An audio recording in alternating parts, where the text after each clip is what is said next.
Apabila revenue yang didapatkan perusahaan tersebut tinggi, maka EPS-nya juga akan semakin tinggi. Adanya peningkatan EPS dari tahun ke tahun menunjukkan adanya pertumbuhan laba, sehingga perusahaan itu dapat dikatakan bertumbuh.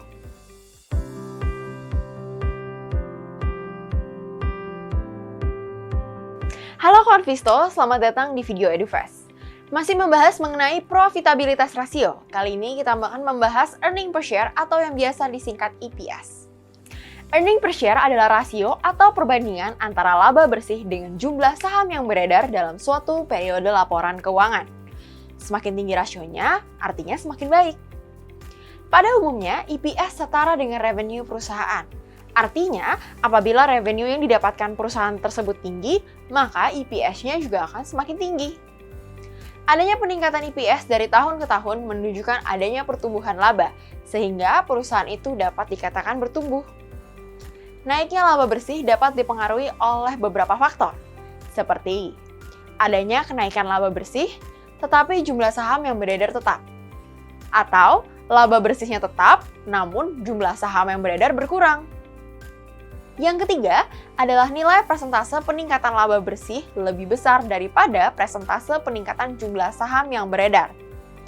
Rumus untuk menghitung EPS adalah laba bersih setelah pajak dikurangi dividen preferen dibagi jumlah saham yang beredar.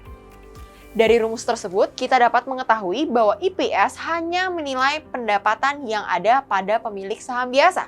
Pada saat kita menganalisa saham, kita tidak perlu menghitung manual seperti contoh di atas.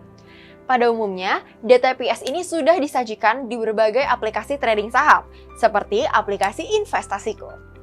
Hal yang perlu dipertimbangkan seorang investor dalam memilih saham berdasarkan EPS-nya ialah: pertama, kalian bisa membandingkan EPS sebuah perusahaan dari tahun ke tahun. Apakah terdapat pertumbuhan atau EPS-nya malah semakin kecil? Kedua, kalian bisa membandingkan EPS beberapa perusahaan yang sejenis atau yang berada dalam satu sektor yang sama. Misalnya, membandingkan EPS antara perusahaan Telkom dengan Excel ataupun Indosat. Nah, dari beberapa perusahaan tersebut, kalian bisa melihat mana perusahaan yang memiliki EPS yang lebih tinggi, sehingga akan menjadi pilihan kalian dalam berinvestasi. Nah, sekian dulu video mengenai earning per share. Saksikan video EduFast lainnya ya, hanya di Investasiku for better tomorrow.